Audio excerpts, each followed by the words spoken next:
o te moai whātalo whātu I lau tāpuaʻiga mai maota malawa I le nei asa lona tolu o le tātou fōlauga whaleau whātuatua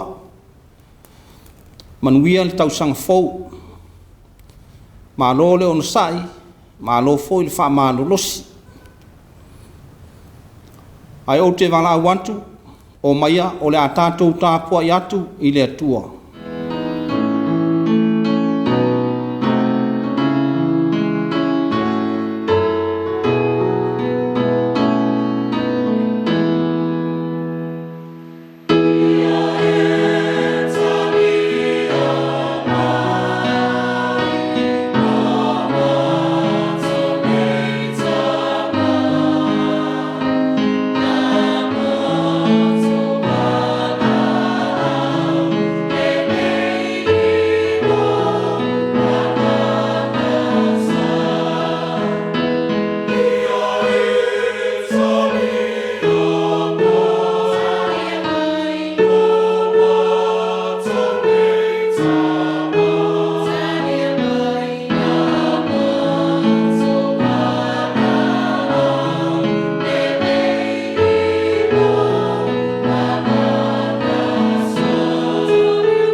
O le nei, a whai o ia kiriso se tasi, o le tangata fōu ia, ua mawae le ola tuai, whauta, ua o mai le ola fōu.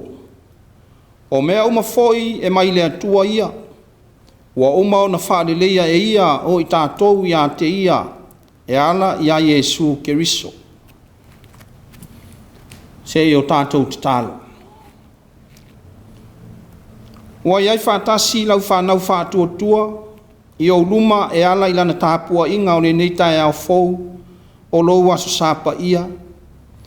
Ua mātou mafuta whātasi e awatu le whawhitai, ma le viiga o lau afio, lo mātou watua siri siri ese. O lou alofa, ma lou whaamaoni, ua tele pea I a te I mātou. Ae pangalea, o se tāpuaʻiga e whaiafua pe au noa ma lou au whātasi mai. Ua mātou mua I te talo ma wala au o tuai le atuae. Se ia e awhio maia, ma futa mai mo I mātou. E ala I le mafutanga ma lou wanganga pa ia. E te tautoa lua ina lo mātou vai vai whaale anganga. Na ia o mātou whai ai le nei tāpuaʻiga I le anganga ma le whaamaoni lava. Mai u atu mea uma ua mātou whaia I le whaasiri ina o lovi inga e whawawau. Ua mātou wole ma wala au atu e ala I le suafa mamalu o Iesu Keriso lo mātou wali I whaola. Amene. O le a tātou pe pese ma vivi I le atua I lona vi inga o le pese tolu. Tolu le pese.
o le faitauina o le tusi paia. Tusi filifilia o le nei aso sa, mai faa sinomanga o le tusi faitau aso, a le kane sia. Mo mai lea i le whenga inga fau o le tusi a Paulo i a Kolose, ma tā upu e lua, o te faitau mai le fai upu e se fulu ma le ono, e o atu i le fai upu e lua se fulu ma le tolu. Tusi a Paulo i a Kolose, tā upu e lua, o te faitau mai le fai upu e se fulu ma le ono, e o atu i le fai upu e lua se fulu ma le tolu. Whaafonga maia i a fionga pa ia alu tātou wa tua. O le nei, aua nei whaamasino atu se tasi i a te Autū, i mea e a ai, po o mea e inu ai, po o mea ia o tausaminga, po o maasina whatoawa aia, po o sāpati, o ata lava ia o bea atali, a o le tino, e a ke riso lava lea. Aua nei tau le au ngā ina o tau e se tasi, o na ua wha mawhaina e ia, le wha lalo lalo, ma le ifo atu i a ngelu, o loo wha lango lango i mea ua ia vaia, o loo wha fifete fua ina lo na lava ma fau wha le tino. Ua le tā ofi mau fo i le ulu, ua tau sia ai ma wha malo sia ai le tino uma, i mea e so ai a toa maua, o loo tupu ai, ina ua wha tupu ina mai e le atua.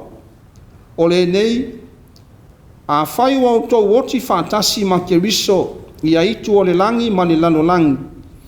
Se ale mea tau te sāwa vali pe sea i ua no nofo pea o tau i ne lano langi. Se a fo i le mea tau te usi tai atu ai i whātonunga. Aua nei pai atu i ai. Aua nei tofo. Aua nei tango. O mea uma ia e uma ai pe a tango fia. E tusa mapolo a inga ma e o atu e tangata. O mea ia e ta ua ai le poto, o no le wha fia mi o atua, ma le wha maulalo, ma le wha saunoa o le tino. A e lea o ngā ia mea e ta ofi ai tu ina nau o le tino.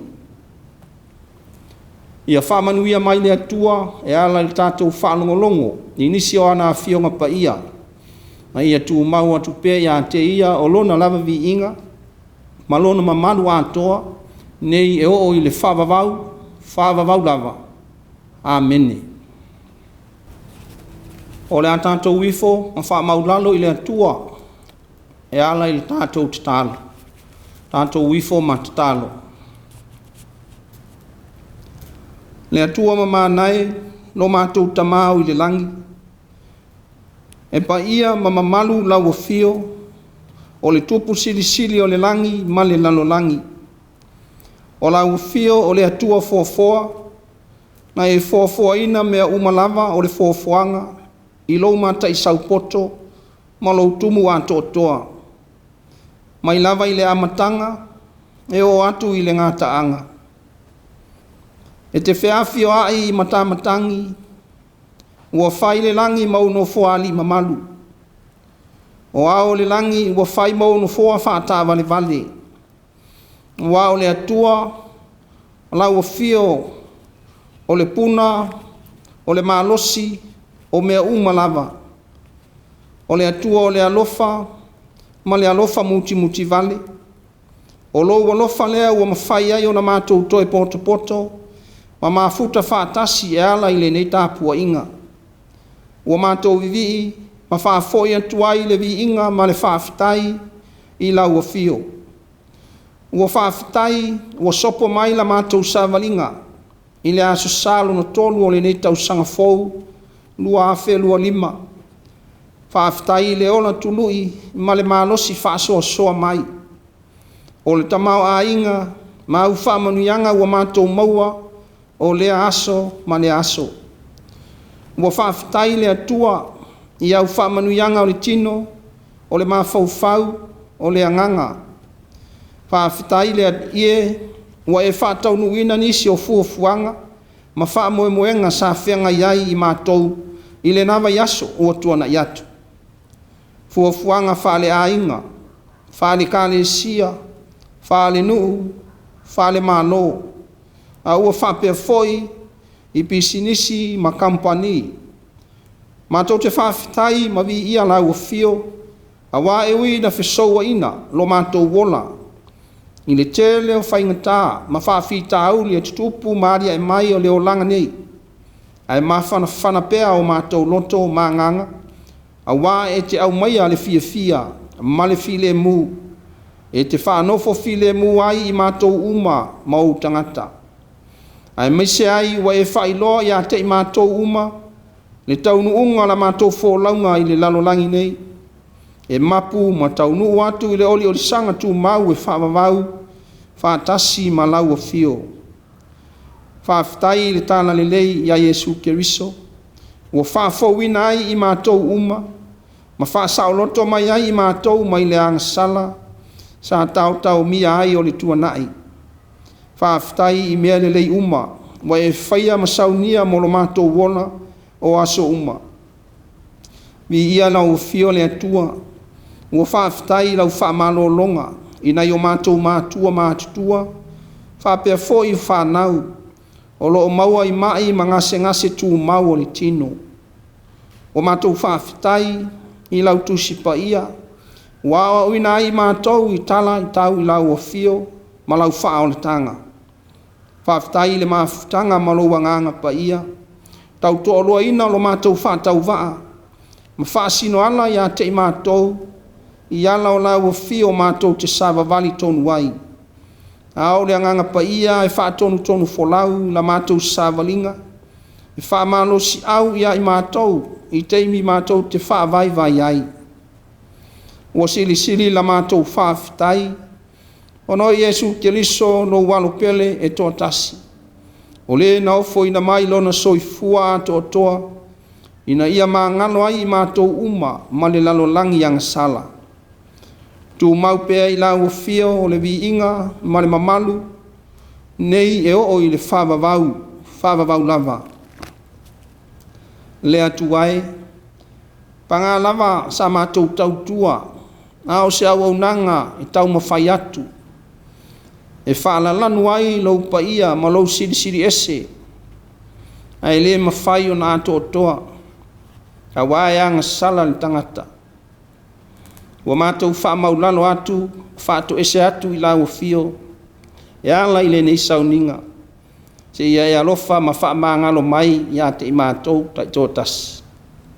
Ua e sila fia mea umalava, ua lape ai la mātou tautua, ma whaale tonu ai i mātou i lau sila whanga pa ia.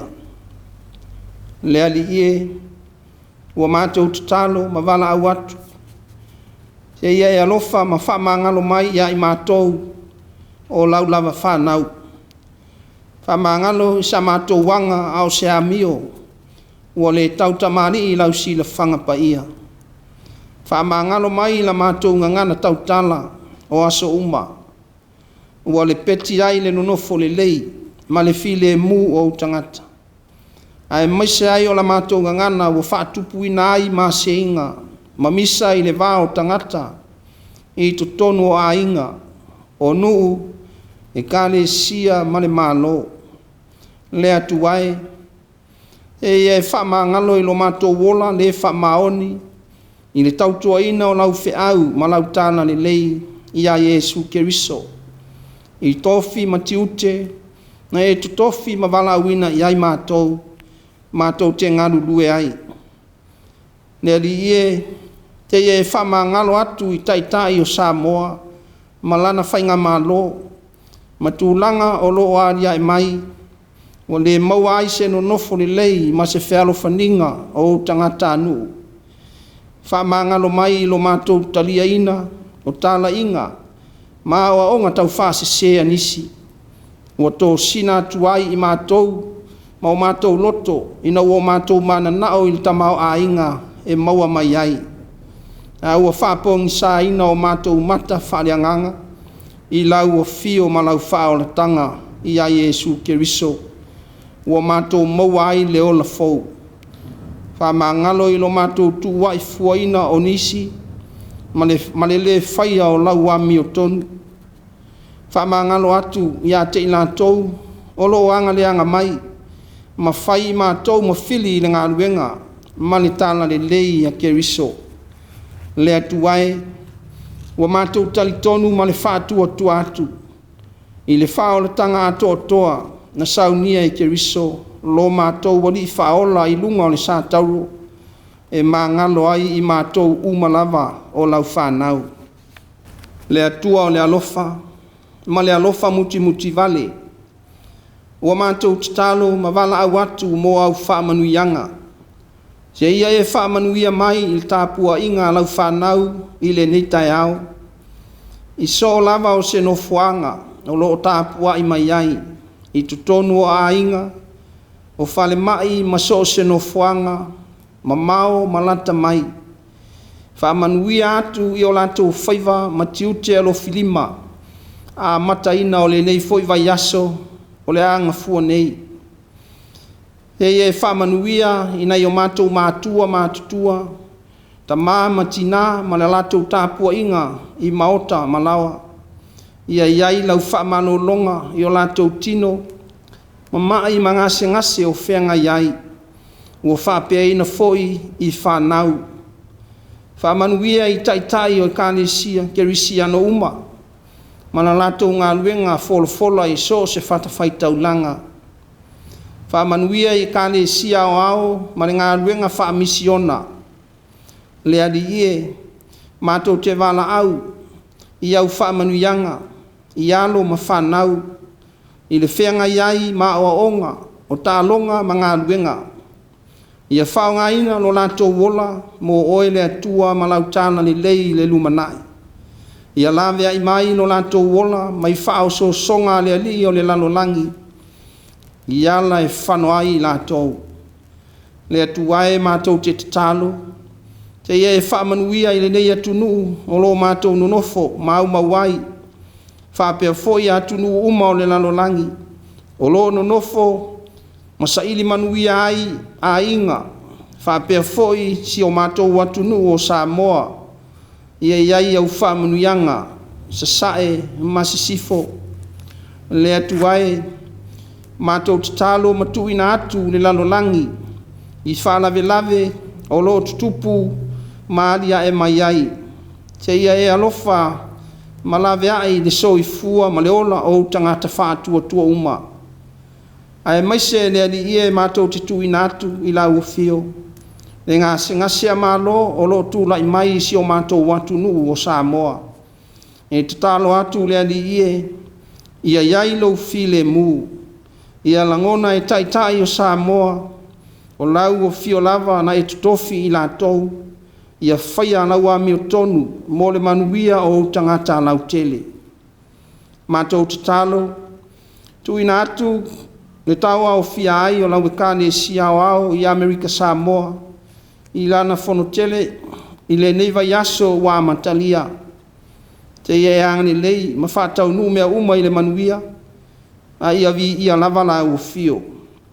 Wha mawhana atu lo wanganga, i a inga whaavau, o no mawhutanga pele wa mo tusia, talu le oti. O ai o lo fia mo mia lau fiso soani, i so se vai panoa o le lalolangi, le ali ie, te ia e alofa malawe ai atu lo latou wola. Le atuae, au mai ai ai mātou le fia ma le oli oli. Le alofa ma le whealofani a o mātou folau, i le amatanga o le nei tausanga. Ia mātou langona whātasi, lo au ai mai mo i mātou. Mātou te whaamoe moe atu i lau taitaina mana. Mātou te tau nuu ai le manuia. Manatua le Gāluega whaamisionare le lalolangi, i latou uma o e tāla i atu, ma whaasusuru atu lo malama i le lalolangi pongisā, ina ia ola i lau tāla le lei. Le ali ielo mātou utua, pe a whai a mātou whalongolongo i lo finangalo a o mai, ia whangangana ina le whātau waa o lau au auna, na ia o mātou i loa male manino lo whetalai mai i au a fionga. Ina ia whaafou ina ai o mātou tangata tuai, ma avea ai i mātou ma tangata fou mō lau a fio, malou malo e whawawau. Wa mātou talonga ia, whātasi matatalo lilo I loto mā nganga o lau whānau whātuatua. Mātou te ofo I nātu, e ala I le suafa mamalu o Yesu Keriso lo mātou wali I whaola. Amene. O le a tātou pepese, I le pese se lau tolu se fulu ma le whā. Se lau tolu se fulu ma le whā le pese.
o le launga I le suafa mamalu o le atua, le tamā, le alo, ma le anganga pa ia.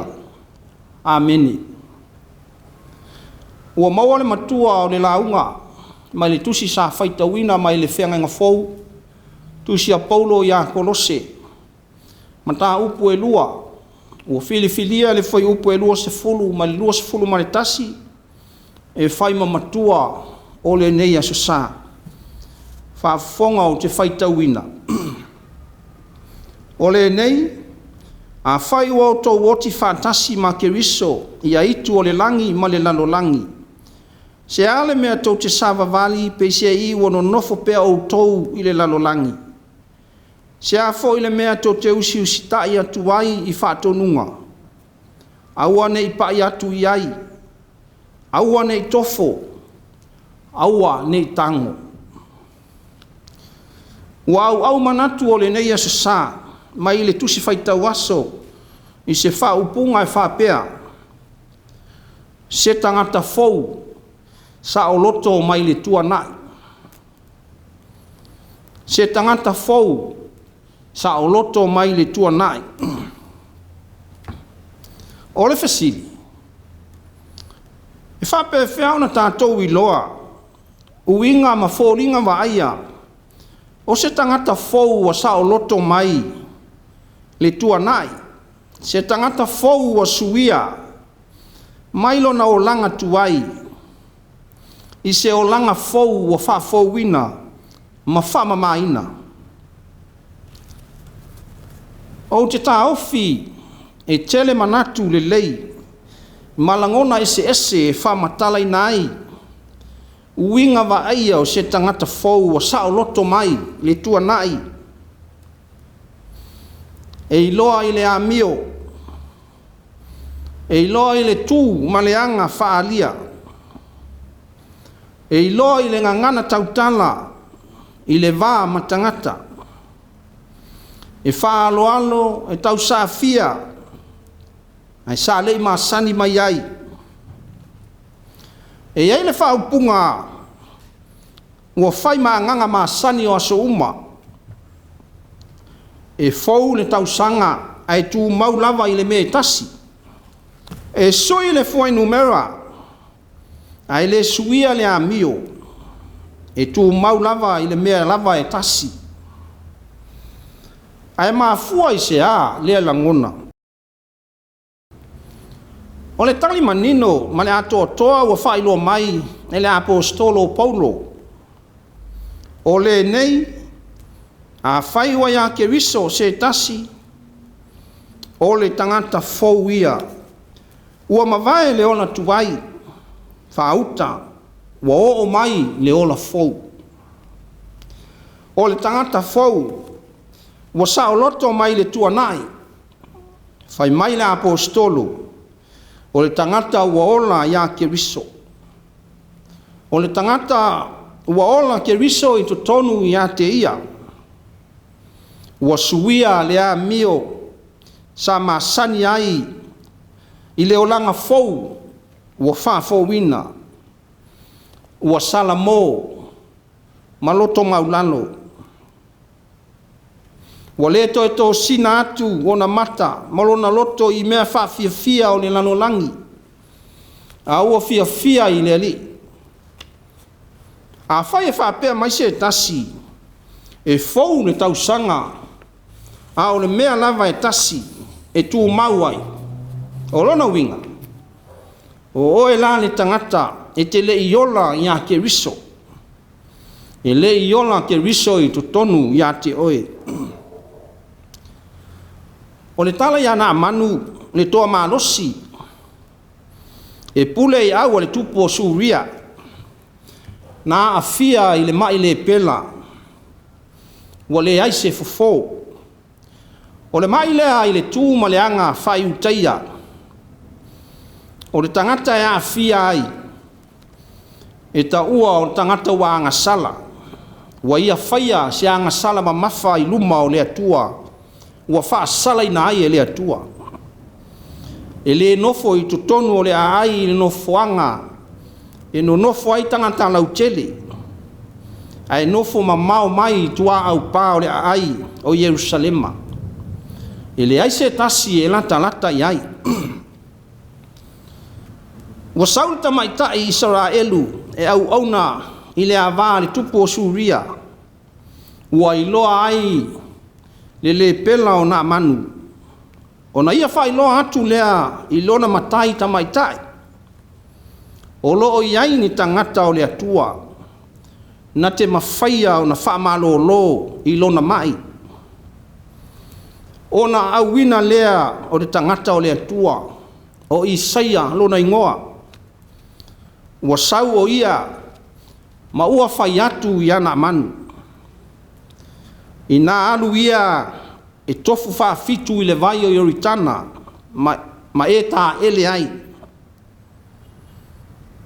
ona ita ai leo na manu ua le fia ma alu ese ua ia whaapea atu i le tangata o le atua e le sili ea ona le lei o Vaitafe o Tamaseko o a pana ma whaarapa i vai uma o Israel o te le tā ele ai ea ma o mamai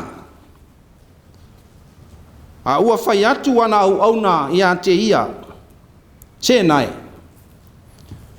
i nā whaia ia le mea ua whai atu ai le tangata o le atua ia te oe e te mamai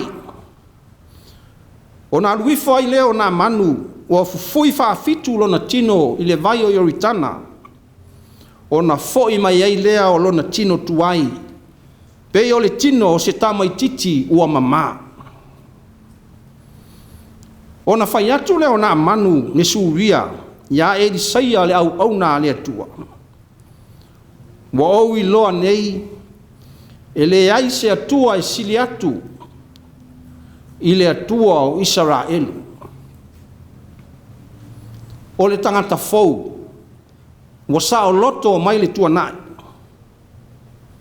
o nā manu o le toa malosi e pule i au o le tupo suria sa saisaitia i lona mai le pela au ali ua ua vea ma tangata fou ua whaafouina lona tino e whaapei o se tamaititi ua sa o loto mai le angasala i ona afianga sa tau mia ai le tuana'i ina ua whaamaloloina e le tangata o le atua ua iai le mana o le atua na te mawhai ai mea uma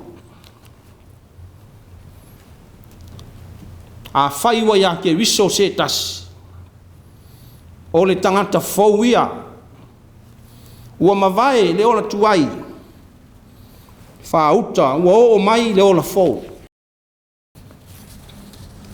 o le kale sia i Kolose e le to e tau whaamatalaina le tele o whaafitauli ma whaalave o lo tutupu maaria e mai ai o se kale sia e le whaingofie i le manatu o Paulo e ui ina ua taunu atu le apostolo ua iloa e Kolose le tana le lei ai Iesu Keriso ona oni isi o au na samua mua atu ia te ia pe io Epafara manisi ai olona nau ta inga ia Matua whaatu mawina ma maua le tala le leia Keriso i loto ma nganga o tangata o le kanisia o le whaingata i le manatu o le apostolo o le whaafita uli walia e mai le kanisia i Kolose ona ua whai kengi ma whai vaenga a o le kanisia ua ola Kerisiano ona tangata ua telele fetui ai le tau whaaleanga le tau mui o le tasi le isi ma ua le maua ai se whealofaninga ma le nonofo le lei i le vao tangata ai pena mafua i se a le whaafita auli ua alia e mai tutonu o le kanisia ua o mai tala ia Paulo ia o onga sese ma tala inga tau wha sese anisi ua ofi atu i tutonu o le kanisia ma ua lua ngia ai le whiau ma le tala le lei ali ua whātua tua ma ola ai le kanisia ai o le mafuanga lea o le whaafita uli ua tūlai mai i Kolose O ia o onga tau whasise. Wala tau tala i atu e whapea. O le iloa le lei o le atua. Malana wha o le tanga. O le tāpua'i lea i ali isili ma whai pule. Ma tai whale anganga. Po tai whale lotu. E whapea ai ma le tausia o nisi o sauninga whaapitoa.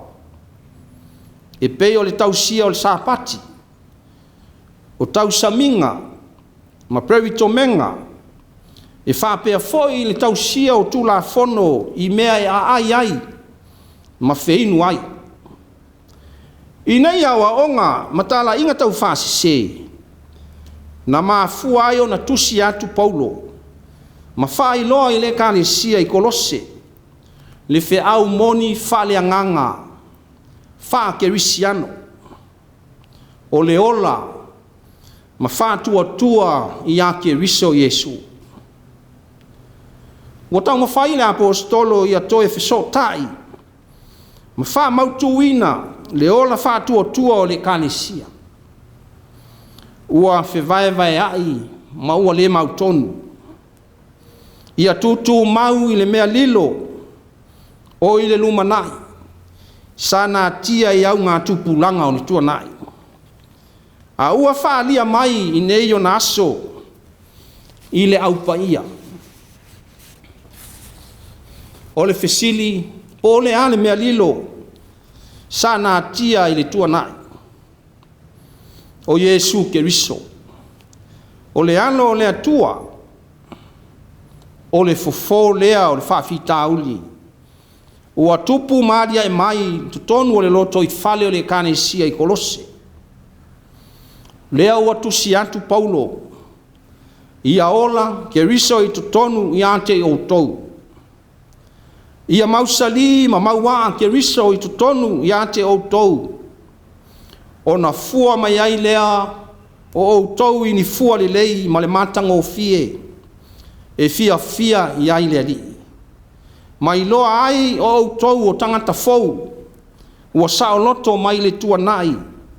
I mea o le tino ua whaasese na ai Autū. O lea ua whailo manino atu e la apostolo. I upo lana tusi. Pei foi o na tātou Faitauina. O le nei, aua nei whamasino atu se tasi i ante Autū. I mea e ai. Po mea inu ai. Po tausaminga. Po masina fato ava aia. Po o sāpati. O ata ia o mea atali. A o le tino e a ke riso lava lea. O le nei. A whai ua o tō woti whātasi ma ke riso. Ia itu o le langi ma le lalo langi. Se ale mea tō te sava vali. Peise i ua no nofo pea o tōu i le lano langi. Se a fo i le mea tō te usi usitai atu wai i whātonunga. Aua le pai atu iai. Aua nei tofo. Aua nei tango. O le whamanatu a Paulo. Malana whamalo si au atu. I le au whātua tua i Kolose. Aua nei whasise ina i lātou. Ono tala inga maoa onga tau whasise uofi atu. Aua nei tō sina atu o lātou loto. I meo le tino e vaia.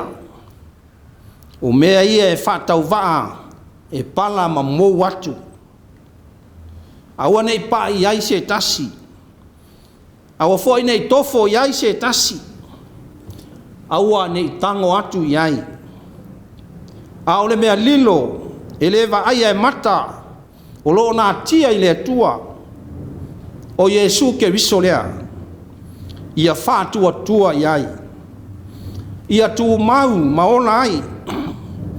E atoa toa ai i lātou. E iloa ai i lātou o tangata fou. Ua whāfou ina. Ua sao loto mai le polonga o ni tuana'i. Whai loa e le apostolo.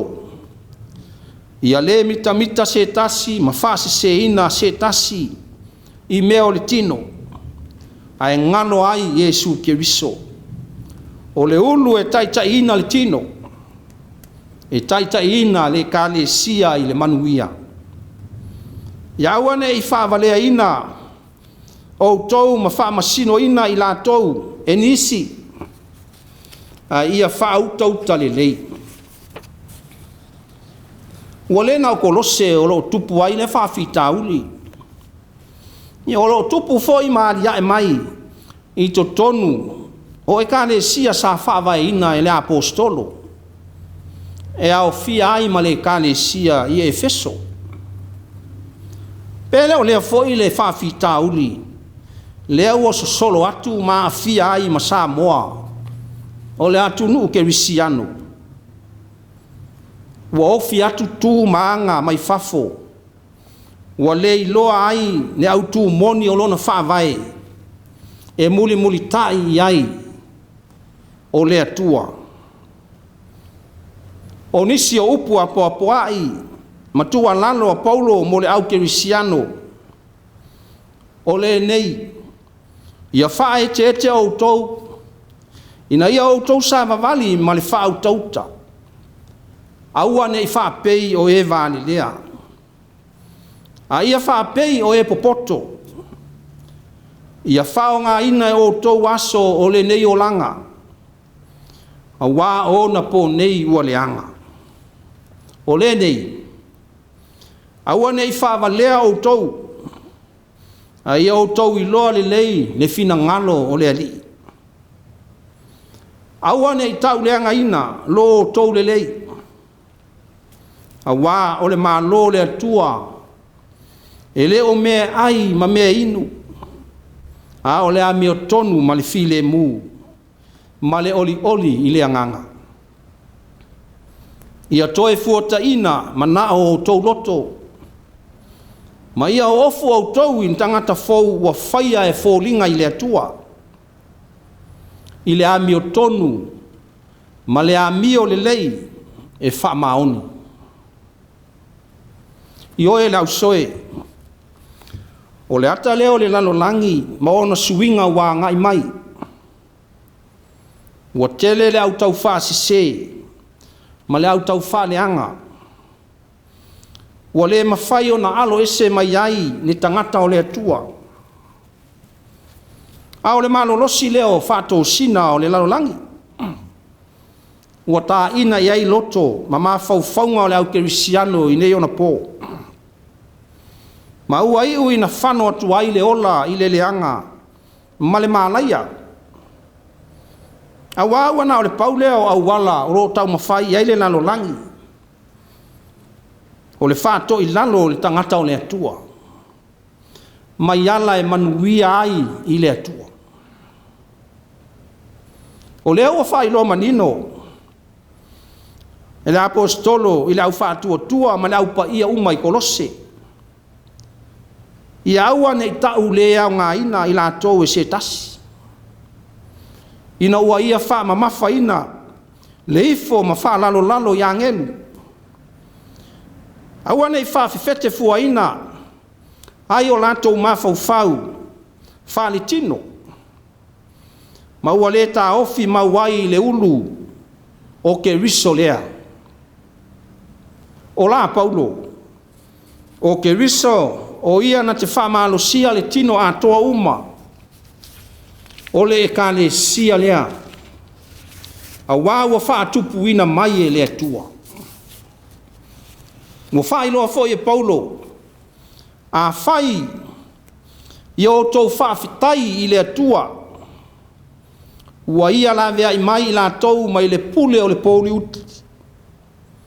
E ala mai a Yesu ke riso lona alo pele, ua la tau maua ai ni tongi ola. O le loto nau nau tai o le apostolo, ia Matua i loa le lei e le kalesia i Kolose. O Yesu ke riso ua whaalia mai ai le alofa tu noa o le atua i le lanolangi. Ia ola, ma atia e ai la tou, ma whaatu mauina ai lo la tou whaatua tua. E i loa ai le tangata fou wa sao loto mai le tuana'i. i le agasala sa nofo polonga ai. Lau whaafonga mai i le nei taeao, le au whaatuatua, le nuu o le atua.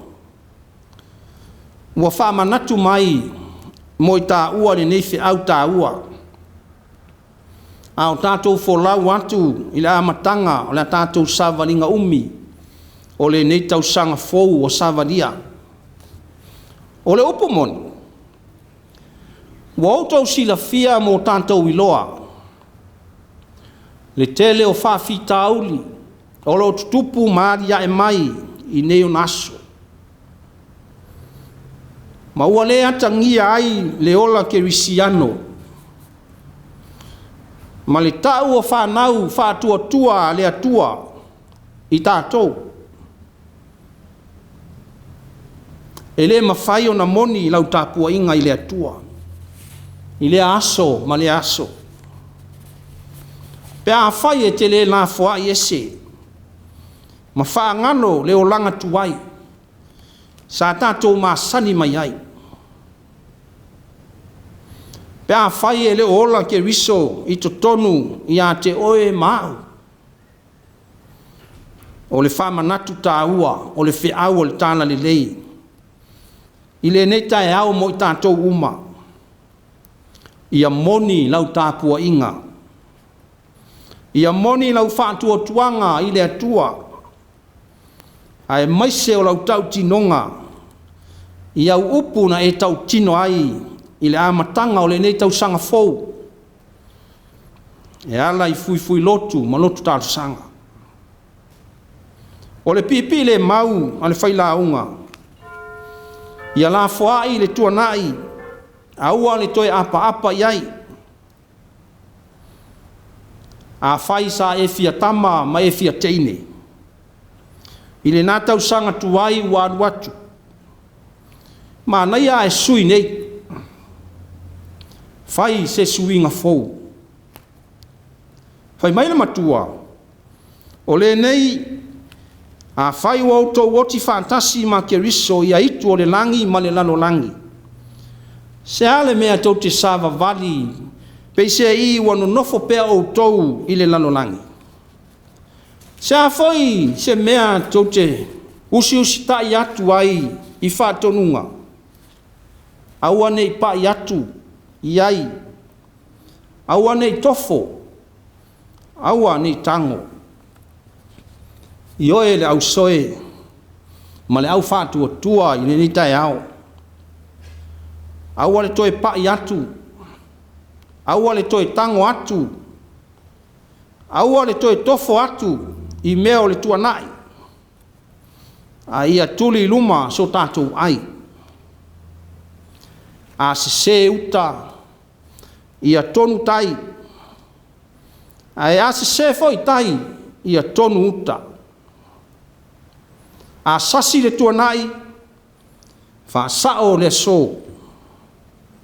Ia vea ai oe mau o stangata fou o fa fou wina, mo le nei tau sanga fou. O le fa manatu lea o le whiau a le alii. To e mati ai lo so i fua mon tātou wola fa le anganga, mo le nei tai au fou. Ia ofu i tātou uma, i ofu fou mai le alii. O lona anganga pa ia lea. E mawhai ai o na tātou te atu i tala inga maa o onga tau whaasi se. Ai maise o whao so songa le fili. Ma lea li o le lalolangi tātou te whetai ai. Lea au soe, ia tū mau ma mawalo whātuatua, ma le wha maoni, ma le mauti noa i lea tua.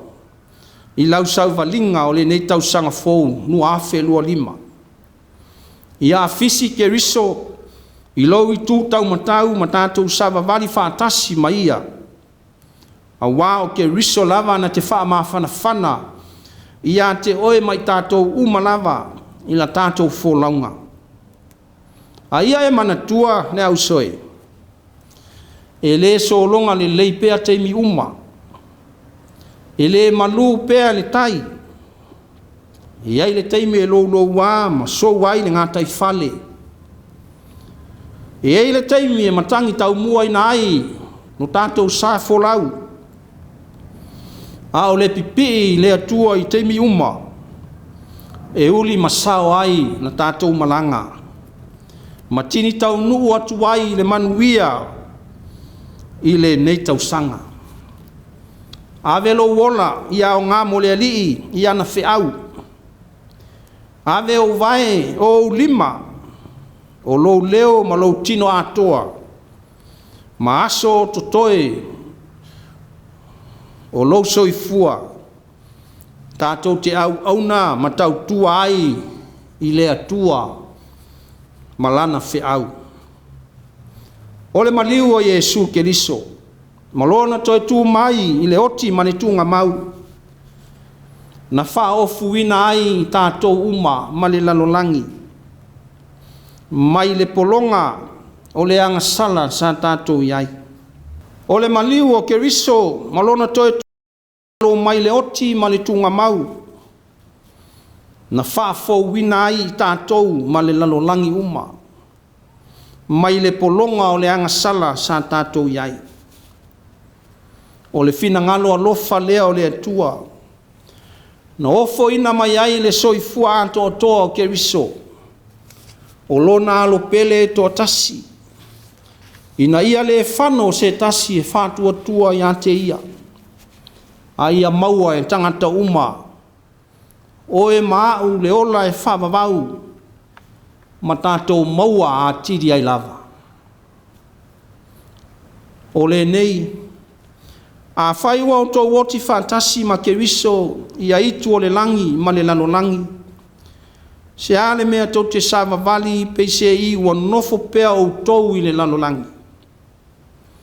Se a fo i le mea tō te usi tai atu ai i whātonunga. Aua ne i pai atu i ai.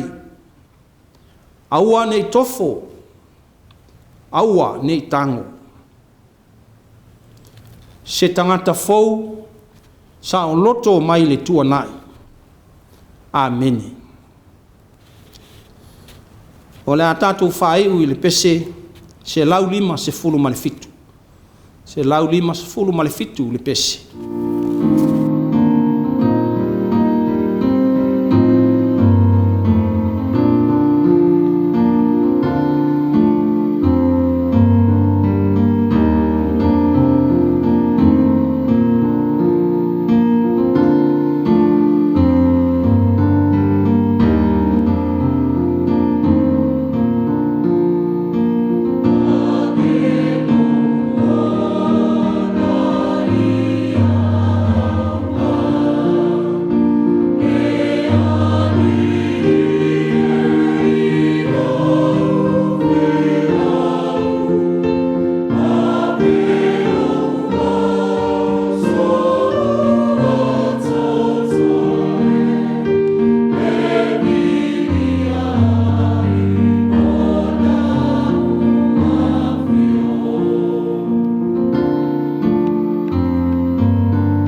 tatalo whamanuia.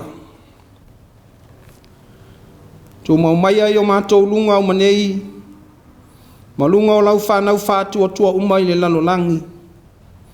Whāpea ma Samoa, o manuia malou file mū le atua le tamā. Le alo whasai ni mai o Yesu Keriso, lo mātou walii ma le whaola, i le male mafutanga, le mo tusia, malou anganga pa ia, nei e o i le whamamau lava. Amen.